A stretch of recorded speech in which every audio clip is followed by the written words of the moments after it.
People like us do things like this has two clauses. People like us has nothing to do with what you look like. Zero. It is not about racism. It is not about the indoctrination of birth.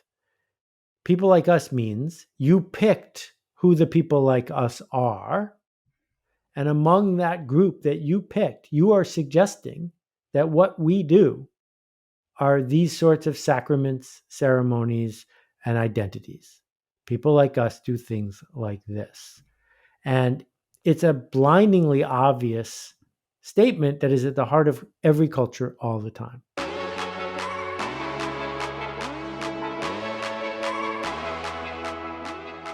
There's so many interesting things to discuss because you're like, full disclosure, you come up in conversation, honestly, more than once a week.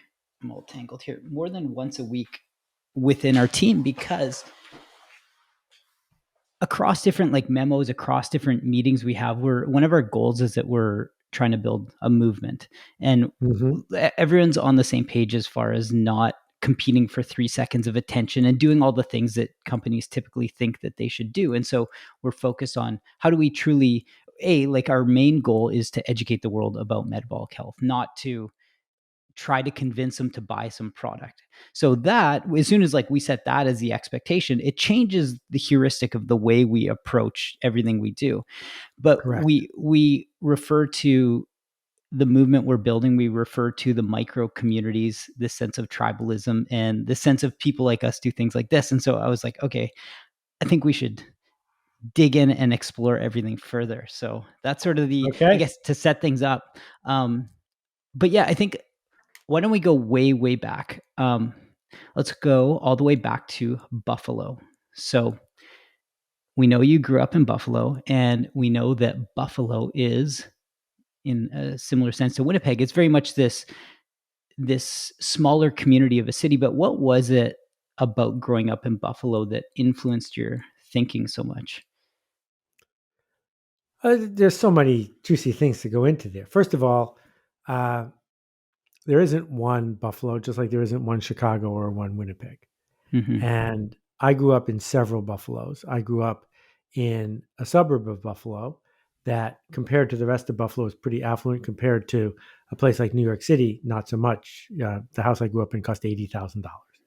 Um, the That suburb was a place where I could walk to the hockey rink, read every book in the Clearfield Public Library, see the teachers. If we went out for pizza, they would be at the next table. It was a small town inside of a big one. My parents were both really active in big city Buffalo. My dad volunteered to run the United Way one year. My mom was on the board of the art museum. And so I got to see what was possible when a community came together. And then my dad had worked at a company that was on a different side of Buffalo, that was right next to the football stadium. And that was, corporate, industrialized factory kind of work. And so when you put the three together, I guess part of the influence is being able to see these micro communities. And then for me personally, was just winning the parent lottery and having parents who challenged me regularly to be part of community and to lead, even if I wasn't popular, because I wasn't, even if I didn't do the sorts of things that community looked to for a leader, like play football and stuff. But we always had strangers at our house for dinner. If somebody didn't have a place to sleep, people would stay with us for months at a time. And I thought that was normal. And I don't understand why it can't be normal. Yeah, I mean, I know you've talked a little bit before about hockey and football and all these sports that you would try in summer camp and all these cool things. And you sort of said, I felt more connected to the library. Like in your words, you'll say, I was a bit of a nerd, right? And so you felt that you would try these things, but they didn't resonate as much as all these other long tail things. And so when was it that you recognized, like, was there sort of an introspective period where you recognized, hey, I think a little bit differently than other people? And then what was it that made you think to yourself, like, I kind of want to communicate these ideas to the world. I want to influence a culture. Like, what was it that was sort of the catalyst for change? And the reason that I ask is that Dan Ariely talks often about his experience in the hospital. That is what Sure. made him have like a switch just flip in his brain where he's like, oh my goodness, I don't think the same as other people. I have to tell other people about this. So did you have any moments where you sort of recognize that in yourself? Well, Dan's trauma is heartbreaking, and I'm so glad that it led to something positive. Mine was nowhere near that. But yeah, I was an outsider all along and knew it from the time I was 7. Um, I think that the big shift that you're getting at, though, is I just decided to be a teacher when I was 17. And I knew I couldn't teach in a bureaucratic structure because it would kill me. So I've just constantly been on the search for platforms to teach. And the people I am most interested in teaching are the people who are the least privileged and least popular. Yeah, and I think that's what your underlying message with Akimbo, like Akimbo, not just the idea of the community behind Akimbo and all the workshops, which we can get into later, but the podcast is everything that you do seems to be the sense of A, being a leader, B, trying to build other leaders, and C, being sort of the teacher that teaches. That's the byproduct of having a solo cast where you're like, I do this in the same way that you blog. You don't do it to interview people, you do it to express ideas and hopefully influence one person who influences one person who influences more and more and more. So yeah, it's such an interesting lens to think about communicating ideas from the perspective of teaching as opposed to pontification, if that makes sense. It does. Isn't it interesting that the interview podcast has taken off? Right? There's no interview blog, there's no interview novel, there's no interview book really. But the interview podcast has taken off because it gives the podcaster a way to somehow, not someone like you, but someone who's just mediocre at it, get off the hook because you're just as good as your guests. So you just book people and let them talk. And that is how radio evolved. And radio evolved that way because it's cheap. And I don't have any problem with interview podcasts. I listen to them all the time. But the best podcasts are either from, gifted interviewers like you or my friend Brian Koppelman, or they're from people like Roman Mars who have a thing to say.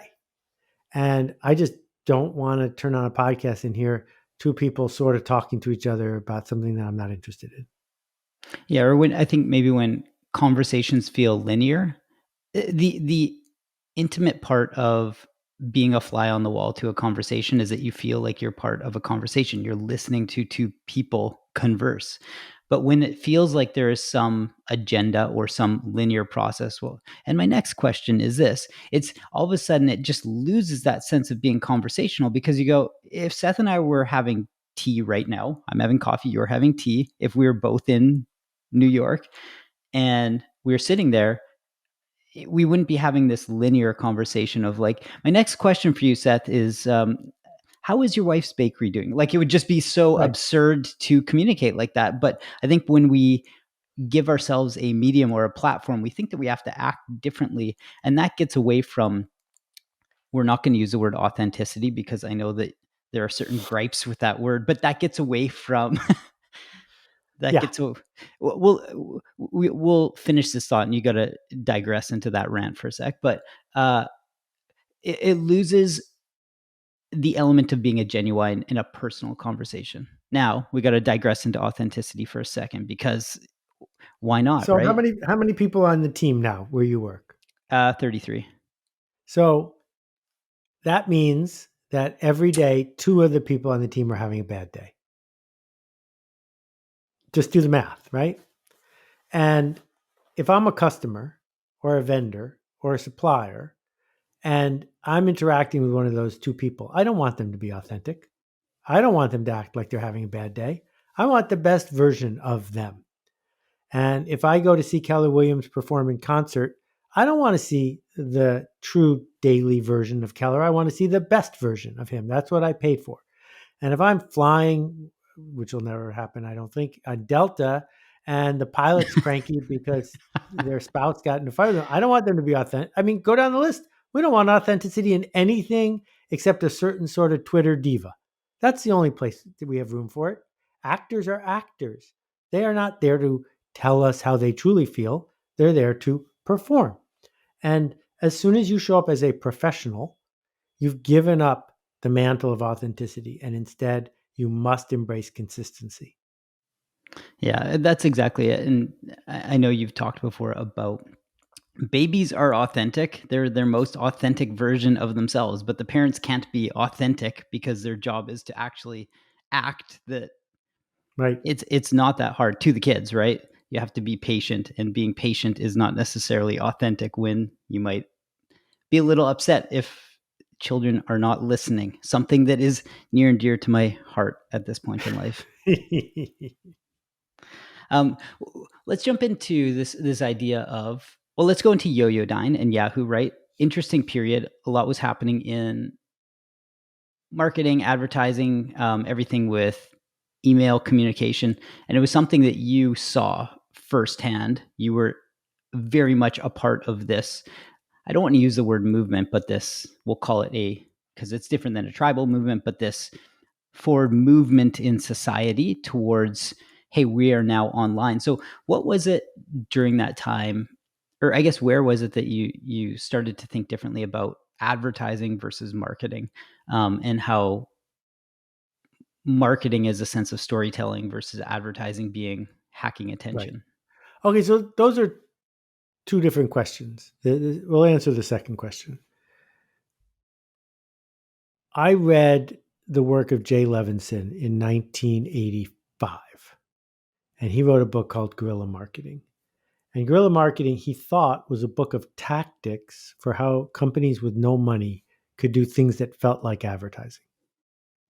And I really internalized a lot of those messages. I had millions and millions of dollars to spend. I was a 24-year-old brand manager at Spinnaker launching books based on science fiction novels. And I just knew in my bones that the magazine ads in People magazine weren't going to work.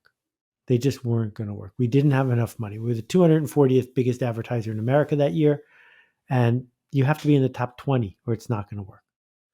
And so even then, I was saying, our marketing is what we do. Our marketing is who we serve. Our marketing is how we engage with people. Our marketing is the package, the way it makes people feel. All of those things are our marketing. And if you make me buy some ads, I will, but don't, that's not why we're here.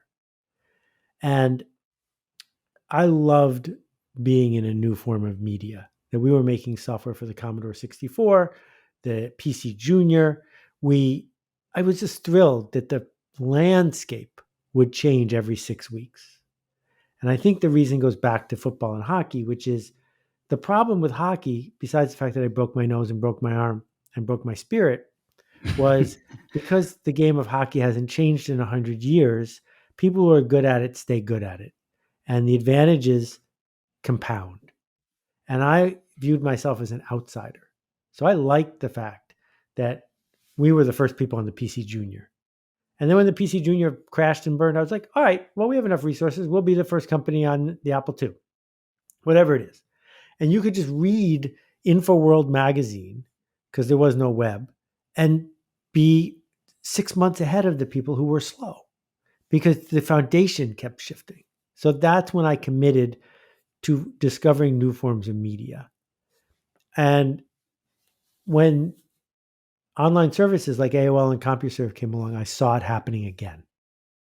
And I realized that I was quick enough and knew enough about media to go into those spaces better than other people could.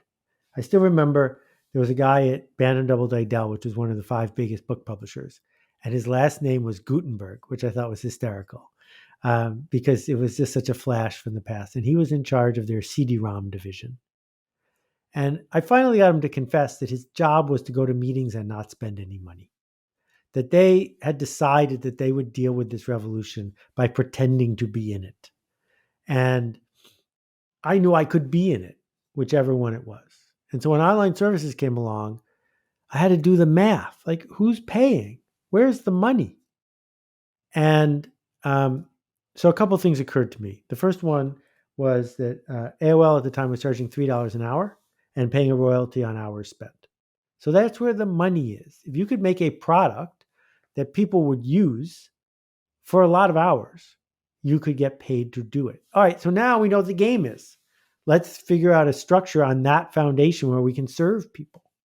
And then when AOL went to flat rate and I realized I had been wrong about the World Wide Web, all the money from users disappears. So if the money from users disappears, again, you get to look at a media landscape and you say, oh, well, the equation has to be attention. It's the only option. What will people pay for attention? So it's a two-sided thing. Either how do you get a lot of attention or how do you sell attention you get for a lot of money? And so I didn't predict all of what happened on the World Wide Web, but I predicted a lot of it. And I helped invent email marketing because I understood that email was a very, very special sort of attention hooked into an open API. I wrote books about it and I built the first email marketing company. But I also saw where banner ads were going to go. And I was famously castigated by the people at Yahoo for predicting that the banner ad price would go. I remember it was $70 a thousand. And I said it would go to a penny, and it did. And once you start seeing the dynamics of a medium, and now it's podcasting or Clubhouse, which has stupid dynamics, you can say, oh, well, let's follow the path. Because if you follow the path, you will understand. You will understand why Netflix likes Dave Chappelle. Just follow the path. Yeah, with marketing, there's a sense of value, right? So marketing, let's say marketing is synonymous with storytelling, which is something you talk about often. And advertising being hacking attention, to be colloquial about it. One creates a lot of value, right? So if you are storytelling and you are teaching, that being through marketing, and you do it effectively, that's very different than hacking attention. So what's your outlook as far as, like, does advertising create value, not economic value, that's clear as day, but does it create intrinsic value for people, or is that sort of the dichotomy between the two, advertising and marketing? I don't think there's any doubt that advertising creates cultural value. That people tell themselves a story about Gucci or Prada or Nike or Chevrolet, partly because of the advertising. And that if you read a fashion magazine with no ads in it, it feels very sad. The advertising in certain spaces is a spice that adds energy to culture, given that we are used to it. When they start putting up billboards in national parks, we hate that because we're not used to being interrupted in that place. So the fascinating thing that happened when the web came along is the web wasn't invented for marketers and every other medium was. So advertising was in its accepted boxes for 100 years. And then the web came along and there were no accepted boxes. So we got spam and popovers and pop unders and spying and cookie reading and things. And people don't like to be surprised, right? On the other hand, when they started putting when they started putting ads into the movies, which until last year was a bigger market than podcasting in total, people didn't like it at first because they said, hey, I paid $12 for this ticket. But the ads were pretty good. They were culturally appropriate. And so people got used to it. So I don't think there are many successful cultures that have banned advertising, but I know that advertisers should want there to be limits on advertising, because if there aren't, then all the ads become worthless. Yeah, and that's the point where things get to be uncomfortable, where people opt in, they put up their hand, they say, I'm willing to have my attention hacked, right? And then the second that they get it hacked too much when it is not when they want, then they go, I don't like this advertising thing. So advertising, Yep. like, again, everyone's going to have a different outlook. My outlook is, hey, advertising can be cool if you have opted in and you put up your hand and you say, I would like to discover, as a sense of discovery, I'd like to discover new things. Let's say, hypothetically, it is pre-roll ads on a podcast, right? Sure. great sense of discovery. A company that somebody didn't know before, your favorite podcaster reads that out. There you go. It's sense of discovery, but you've opted into that. Where you don't like it is exactly what you said. It's pop-ups and it's all these things and spam email, and the list goes on and on. That gets back into this like whole different rant about data and privacy, which you have talked very deeply about. But I think that's where people have somewhat of a tension between advertising that they opt into and they want versus feeling like they are being overly targeted. And it gets to be a much deeper conversation.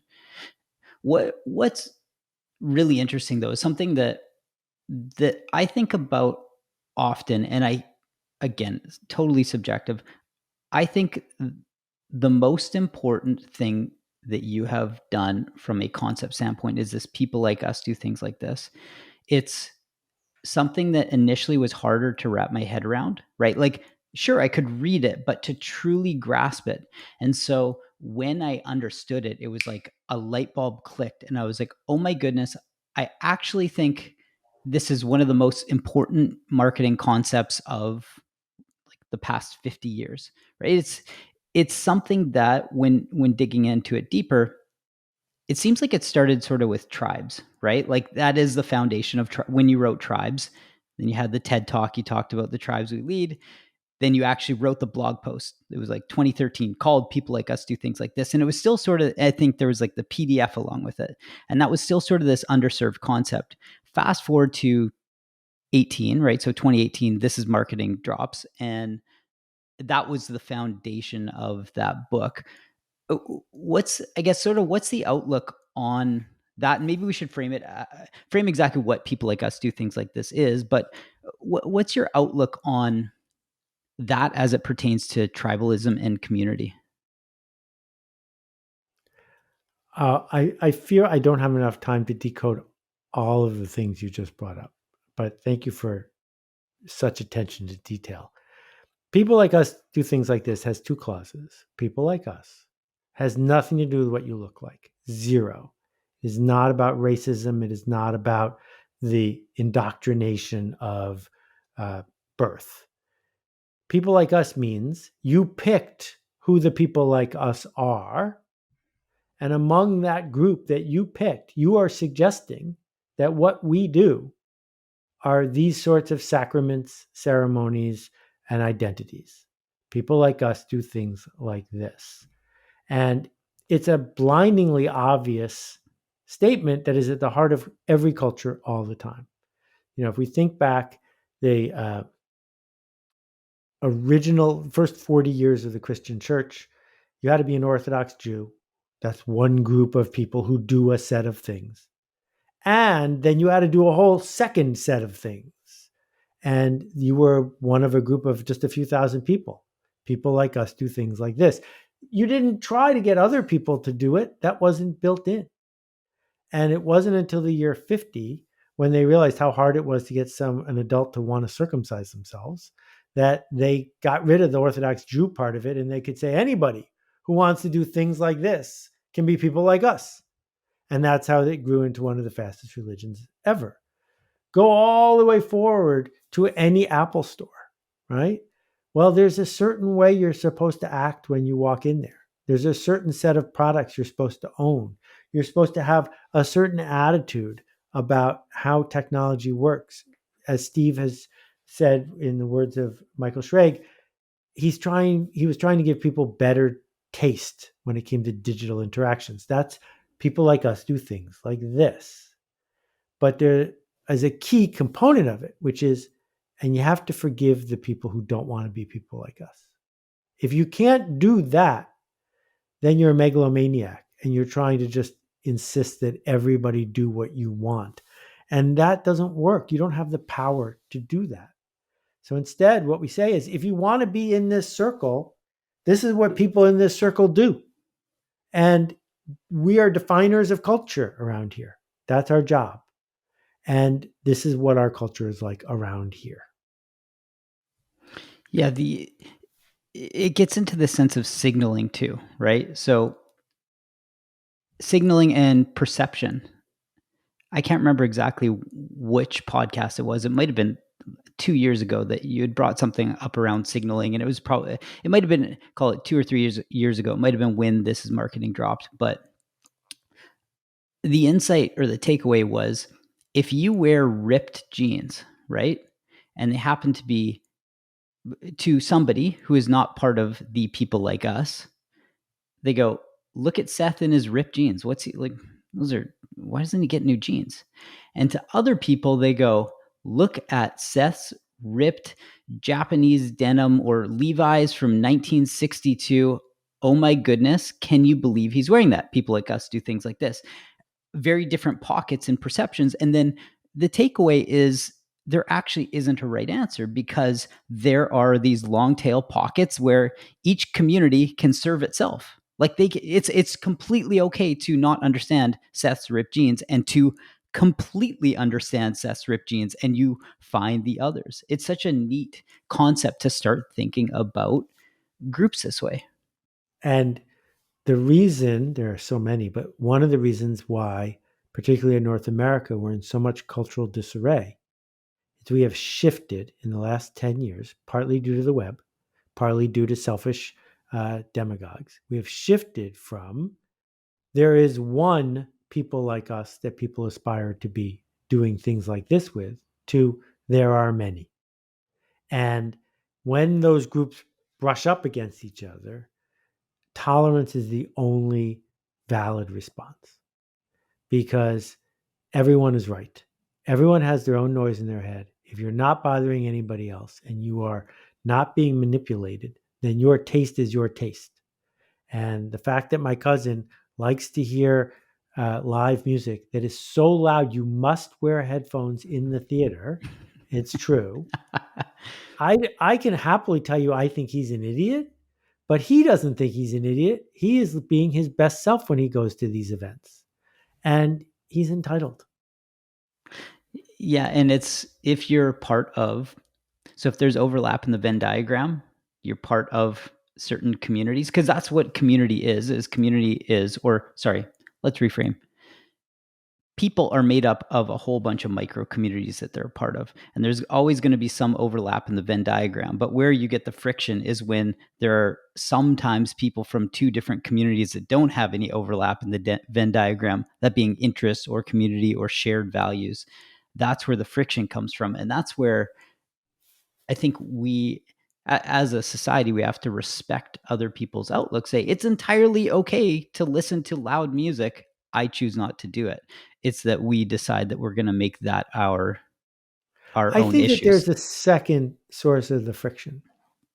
And this is, there are people who define their status and define their affiliation by embracing a status quo that is under threat. And they have just decided that people who do not adhere to their indoctrinated vision of what it's supposed to be like around here, they've decided that's not okay.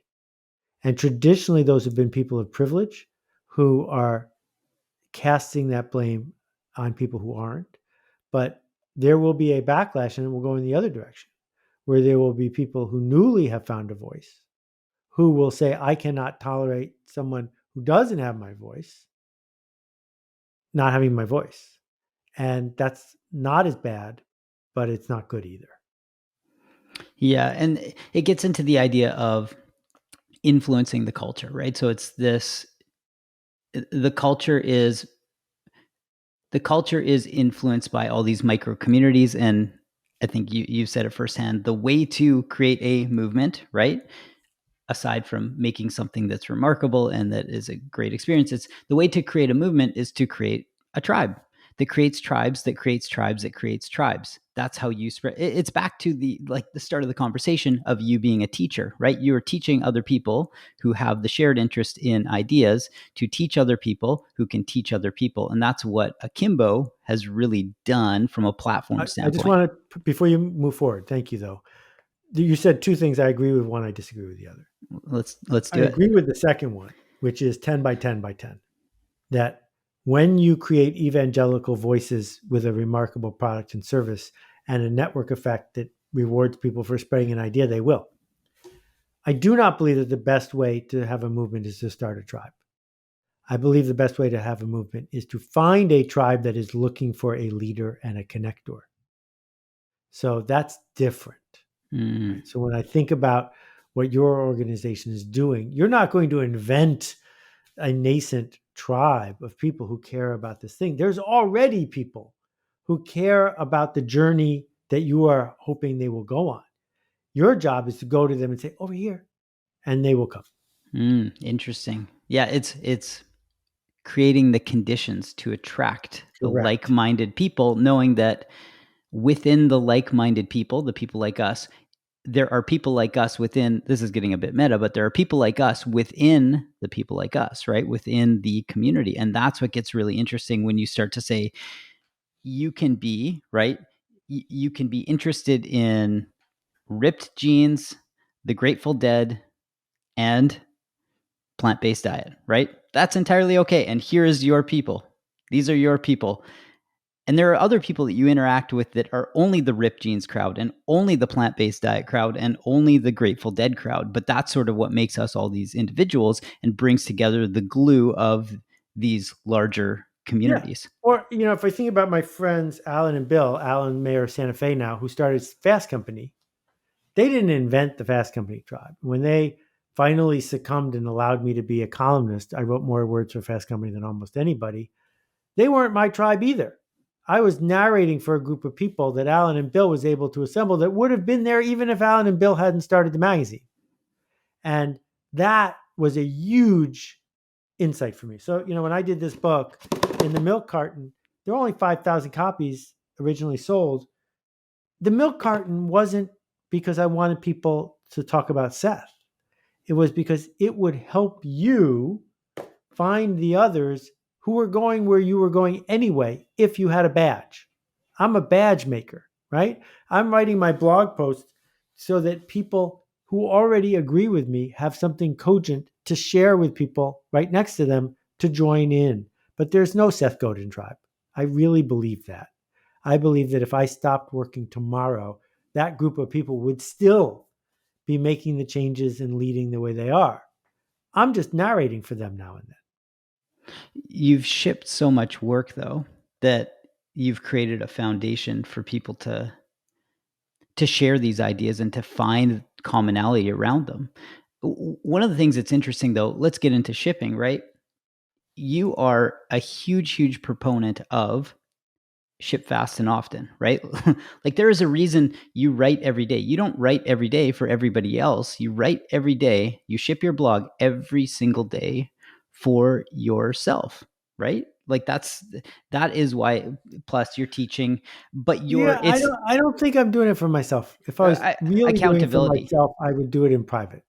But is it not from I guess maybe reframe it from an accountability standpoint, right? Where you said I am shipping every day. If I'm going to do this work, I don't want to have to renegotiate with myself every day about whether I want to do this work. So I made one strategic decision 25 years ago about the change I seek to make. Now I have lots of tactical opportunities, right? Should I, like my friend Simon, come out with a line of t-shirts and a candle? That's a tactic. Love tactics. I could spend all day, as you've heard me, going on and on about tactics. But if I spend all day going on about tactics, I'm not fulfilling my strategy. So I just decided one of my tactics is there's going to be a blog post every day. And there'll be one tomorrow, not because it's the best one I ever wrote, but because it's tomorrow. And that practice is mine. But I do it because it serves my goal, my strategy, my long-term thing of how do I become a teacher?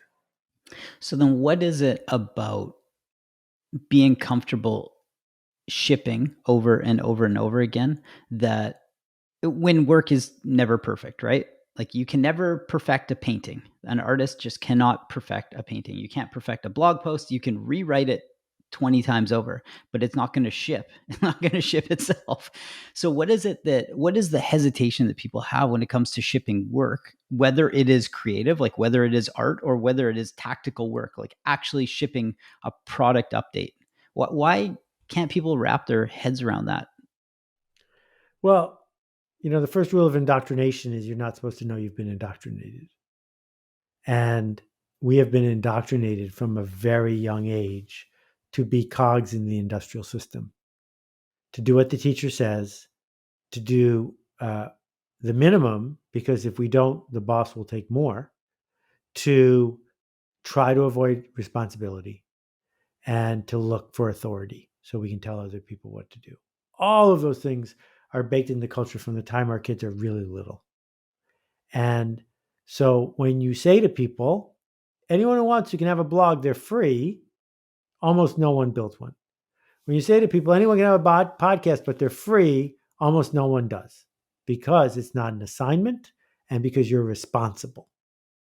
And the thing about this voluntary sort of leadership and publishing and creation is it flies in the face of all the things we were taught to do and not do.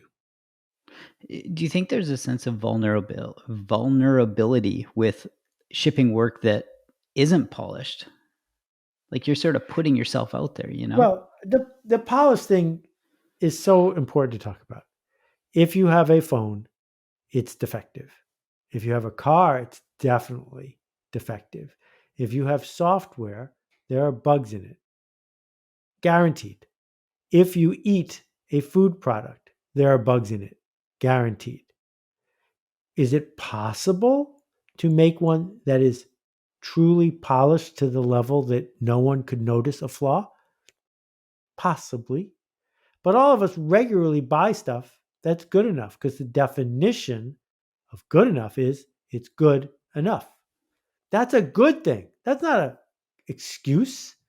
If you don't think it's good enough, change the spec to the point where good enough means what it's supposed to mean, which is it's good enough.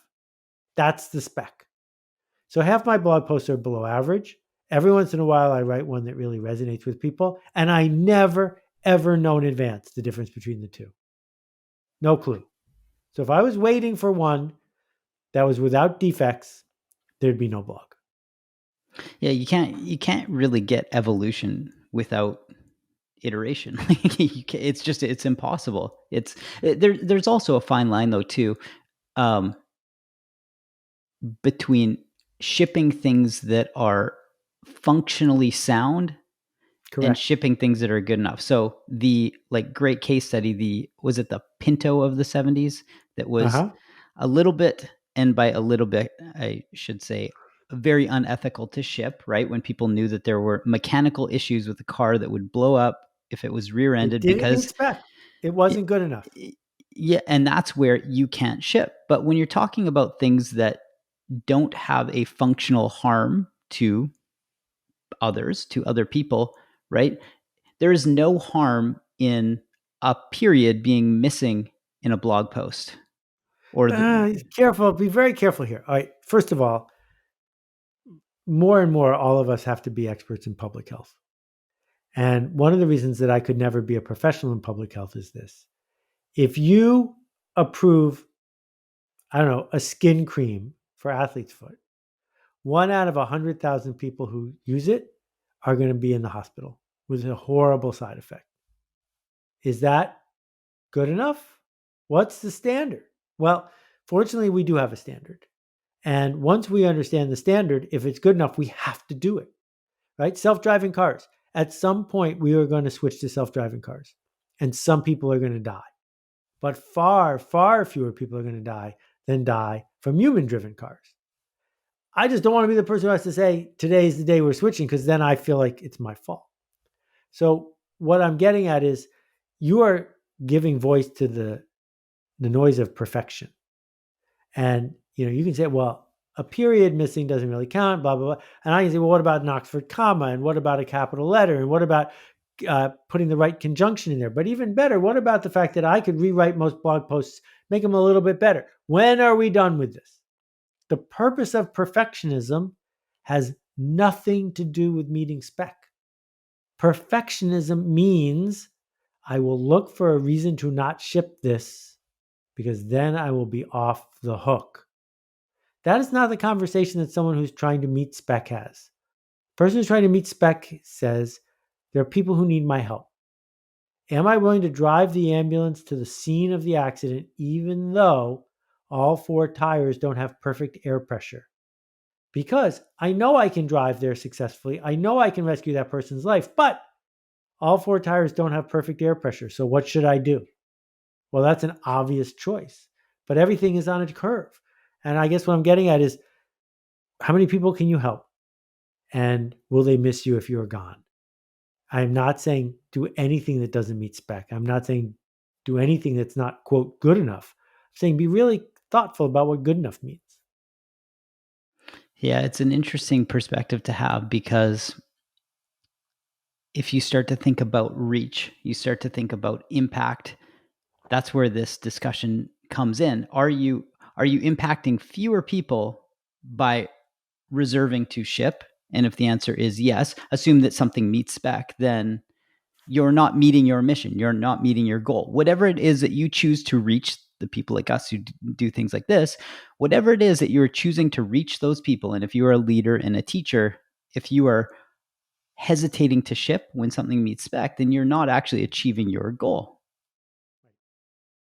Right. So let's have a conversation about the spec for sure, but don't talk to me about perfectionism. I'm not interested. So you did this thing with Akimbo. So Akimbo is the community. Akimbo is a podcast. Akimbo is many different things, a series of workshops. You've got the Alt MBA. What was it about building that allowed you to say, hey, I'm building something so I can teach other people to teach? Maybe go a little bit into the Akimbo community and this idea of putting growth into the hands of the community. Okay, well, I'll start with the punchline, which is I don't own or run Akimbo anymore on purpose. It's a B Corp in the public interest run by really talented people. My workshops are still there because my point 6 years ago was, oh, the medium is changing again. And I was the number one instructor on Skillshare. I was number one in my category in Udemy. I knew how to make video courses. I also knew that the typical video course had a 95% dropout rate. And the reason is because learning requires tension to get you from I don't know to I know. And when tension hits, people quit. So I said, if I was going to play with this medium the way I played with email and the way I played with the web, what would I do?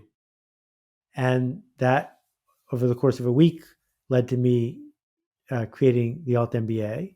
And then I worked with this woman, Wes, and the two of us brought it to the world. And it's now in its 50th or so session. It worked. It worked great. As a creator of media, after the 10th one, I was like, okay, I'm not changing this too much. So what am I going to focus on now? Because my job is not to be a educational bureaucrat, though those are really important people. And so I said, well, what new rules could I build about other kinds of workshops that maybe would cost a lot less and take less time? And that led to the creation of cohort-based learning. I don't think anyone was doing it before me, the way I did it anyway. And once it was working so well, I said, well, now I need to get lots of people doing cohort-based learning. It's a bigger thing than Seth as a teacher. And so part of it is, Wes went on to start Maven, and Candace has Disco, and it looks like Teachable and Udemy are going to start doing cohort-based learning. That's what I wanted. That's great. And I don't have to run anything. That's great too. It's probably a good place to end it there.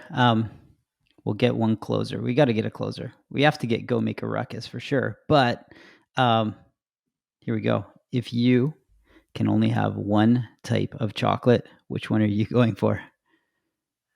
You mean brand or flavor? I'm going flavor because okay, let's go with flavor. Brand is too hard because for anybody who isn't aware, you're a huge, huge proponent of bean to bar chocolate and all types of chocolate. So going brand is just way too difficult. That's like anchoring on your favorite musician. It's impossible. I hear you. Okay, so Halloween is around the corner. Don't eat cheap chocolate. Cheap chocolate is made by some of the poorest people on earth who are poorly treated. Cheap chocolate doesn't taste as good as you think it does. And cheap chocolate persists in maintaining really, really bad structures of colonial inequity.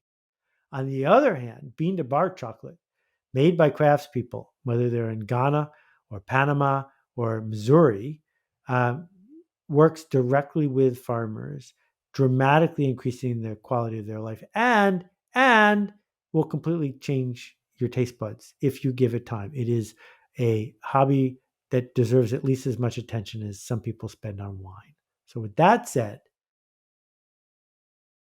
cocoa beans aren't beans, they are seeds of a fruit, and the fruit grows in a pod that's about this big, and the pod is usually brown. It is not brown because chocolate is brown, it's unrelated to that. But 50 years ago, two people were walking through the jungle somewhere near Peru, Colombia, in South America, and they saw two trees that were extinct. And these trees had white cacao pods growing on them. And they're called porcelana trees. And they were gone because Nestle and Hershey wasn't paying anyone to grow good chocolate. And so bit by bit, they disappeared. And these two trees were found. And the magic of a cacao tree is you can graft it. So you don't have to start over. You can just take an existing tree and glue a branch onto it, and it starts growing a second kind of chocolate. Or you can just, you can just do all sorts of cool things. So anyway, porcelana is back. Porcelana chocolate. Look for 70, 75, 80%. Find it from someone who does it ethically. The people at Original Beans, the people at Soma, you can find it. Just look for porcelana chocolate. Don't start with that because you got to train your palate. But once you do, you'll be hooked. Amazing. Amazing. Well, truly, thank you. Thank you so much, Seth. Truly, always fun to chat. Always appreciate your perspective on everything. Well, I'm not going to let you off that easy. You, my friend, quietly behind the scenes make things better for a lot of people. You show up in ways that you don't have to. You show up with consistency and passion and an openness to possibility that is a model for me and for a lot of other people. That's why I said yes to this podcast. That's why I say yes whenever you ask me something. So thank you for the ruckus you make because it matters a lot. Thank you so much, Seth. Truly, thank you. I can't tell you how much I appreciate that. That really means a lot. Really means a lot.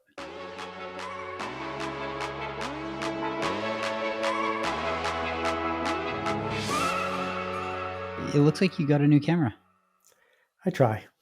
What's the Not since yesterday. It's the same one I had yesterday. which one is It's it? a Sony Alpha something. But it looks new from before, like from, I don't know, other times we've talked. I tweak all the time.